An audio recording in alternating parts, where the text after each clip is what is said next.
So hello and welcome back to my YouTube channel. This is Ahana. आज हम बात करेंगे फ्रॉड के बारे में। फ्रॉड क्या है, फ्रॉड कितने टाइप्स के हैं और एक ऑडिटर की क्या क्या ड्यूटीज़ बनती है रिगार्डिंग टू अ फ्रॉड। मैं कोई बुक का हेल्प नहीं लूँगी क्योंकि बुक के जो भी डिफिनेशंस होते हैं वो एग्जाम्स में उस पर मार्क्स नहीं मिलता, आप मार्क्स नहीं उठा सकते हो। जब मैं यहाँ पर मेरे नोट्स मैंने खुद से बनाए हैं और काफ़ी सिंपल वर्ड्स में बनाए हैं, समझने के लिए काफ़ी है और इससे मार्क्स भी मिलेंगे, आप इससे समझ भी सकते हो, गेटिंग भी बहुत जल्दी होगी और इसे आप याद भी रख सकते हो। तो स्टार्ट करते हैं वीडियो को, ठीक है। फ्रॉड क्या है? फ्रॉड एक इंटेंशनल इरेगुलरिटी है, जैसे कि ये जानबूझ किया हुआ चीज़ है ताकि आप दूसरे को चीट कर सकें। ये एक एफर्ट है जो कि ऑर्गेनाइज्ड है, ये एक का नहीं होता है, काफ़ी सारे लोग मिलकर इसे एफर्ट करते हैं ताकि जो भी अकाउंट्स है उसे इंटरशील कर जा सके, मैनिपुलेट किया जाए, मिसअप्रोप्रिएट किया जाए और एक बनाया हुआ पिक्चर्स जो भी अकाउंट जो फाइनेंशियल स्टेटमेंट के रीडर्स हैं उन्हें दिया जा सके, चाहे वो इन्वेस्टर्स हो, क्रेडिटर्स हो या फिर कॉमन पब्लिक हो, ठीक है। तो अब बात करते हैं इसके टाइप्स के बारे में। तो यहाँ पे देख सकते हैं कि 3 टाइप्स है। मैं बात करूँगी एम्बेजलमेंट ऑफ कैश के बारे में। तो फर्स्टली एम्बेजलमेंट ऑफ कैश क्या है? इसमें बेसिकली यही है कि कैश के जितने भी मतलब रिलेटेड ट्रांजेक्शन रिकॉर्डिंग उसमें कैसे हेर फेर किया जा सके, पैसे को कैसे इधर से उधर किया जा सके, खुद पैसे रिसीव हो लेकिन आप रिकॉर्ड ना करें, कैसे अपने पास रखें, कैसे झूठा पैसा पेमेंट्स को दिखाया जाए, कैसे सिर्फ कोमिट किया जाए, ठीक है। तो बात करते हैं इसे। ये 3 तरीके से होता है। देखिए यहाँ पे मैंने लिखा है inclusion of fixes payments in accounts, झूठे पेमेंट्स को इंक्लूड करना। अब जब कोई डमी पीपल को, डमी वर्कर को आप पे करेंगे और जिसको पैसा है वो अपने पॉकेट में रखेंगे तो इसे इंक्लूड होता है। ओमिशन ऑफ कैश रिसिप्ट्स, कहीं से आपका पैसा आता है आप उसे रिकॉर्ड नहीं करते हैं, इससे कैश का इधर हेर फेर होता है। और फिर है बाई कास्टिंग रॉन्ग टोटल्स, अगर आप पैसा को जो खाता बुक है, जो खाता होता है कैश बुक होता है, उसमें अगर आप टोटलिंग में गड़बड़ करते हैं तभी ये सारे मेजरमेंट ऑफ कैश एग्जाम्पल से इस थ्रू होता है, ठीक है। अब एग्जाम्पल से बात करते हैं। तो देखिए आप कैसे, जैसे सेल्स किया आपने, पैसा आया, आप उसे रिकॉर्ड नहीं करेंगे। ये सब कंपनी थोड़ी ना करती है, जो भी कैश सेक्शन में जो भी वर्कर्स होते हैं उनके द्वारा ये होता है। तो वो इस पैसे को रिसीव करते हैं लेकिन अपने पॉकेट में डालते हैं और इसे रिकॉर्ड नहीं कर सकते। ये चीज़ स्टीमिंग एंड लीडिंग के नाम से फेमस है। फिर एक और एग्जांपल देती हूँ मैं आपको। जैसे कि एग्जांपल में हो गया कि आप अगर किसी चीज़ को सेल करते हैं, जो भी स्टॉक है उसे सेल करते हैं जो कि फॉल्ट स्टॉक है, बट फिर वो बिक गया, जब उसमें से पैसा आता है आप उसे रिकॉर्ड नहीं करते हैं और उससे अपने पॉकेट में रख लेते हैं। या फिर कोई ऐसा बैड डेट हो जो डूब चुका हो लेकिन फिर भी डेटर उसे पे करते हैं लेकिन आप रिकॉर्ड नहीं करते हैं। तो ये सब उसी चीज़ के एग्जाम्पल्स है। होप सो कि आपको फर्स्ट पॉइंट समझ आया हो। अब बात करते हैं सेकंड पॉइंट जो कि है मिस एप्रोप्रिएशन ऑफ गुड्स। तो अगर हम बात करते हैं मिस एप्रोप्रिएशन ऑफ गुड्स के बारे में तो इसमें इजली ये होता है कि जो गुड्स होते हैं कैश की जगह यहाँ पे गुड्स का हेरफेर होता है।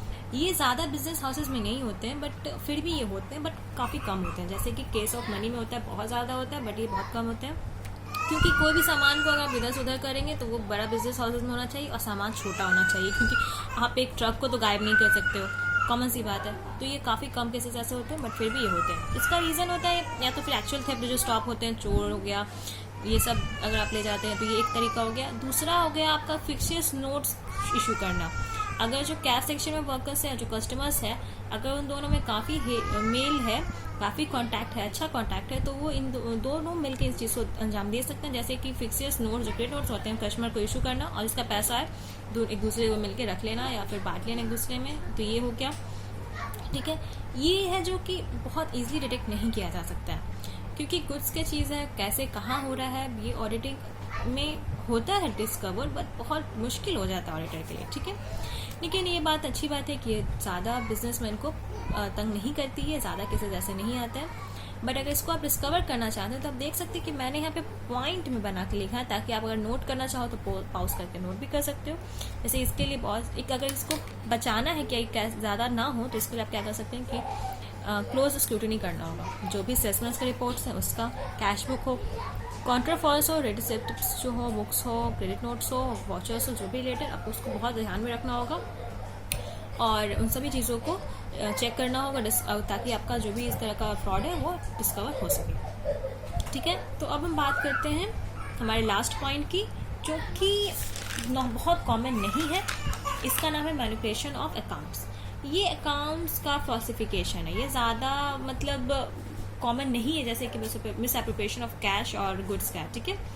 कि जैसा जो भी हाँ देखिए इसमें मैं समझाती हूँ कि जब भी ये फ्रॉड्स होते हैं तब इसमें हायर ऑफिशियल्स का क्या बोलते हैं, हायर ऑफिशियल्स इन्वॉल्व होते हैं। तो जिस वजह से इसमें अमाउंट भी बहुत लार्ज होता है। फ्रॉड जब भी होता है, बहुत ज़्यादा आप सुना होगा कि बहुत सारे लोग आप जानते होंगे, विजय माल्या हो, नीरव मोदी, ये सब बहुत ज़्यादा करोड़ों अरबों में इसका फ्रॉड करते हैं। तो इसी तरह का फ्रॉड का ये एग्जाम्पल है कि इसमें बहुत ज़्यादा हाई ऑफिशियल्स कंपनी के जो होते हैं उनका इन्वॉल्वमेंट होता है और ज़्यादा अमाउंट में इसमें फ्रॉड भी किया जाता है। ठीक है, तो ये सारे थे टाइप्स, मैंने आपको अच्छे से समझा दिया। अब हम बात करते हैं ऑडिटर की क्या क्या ड्यूटीज़ बनती है regarding to detection prevention of fraud.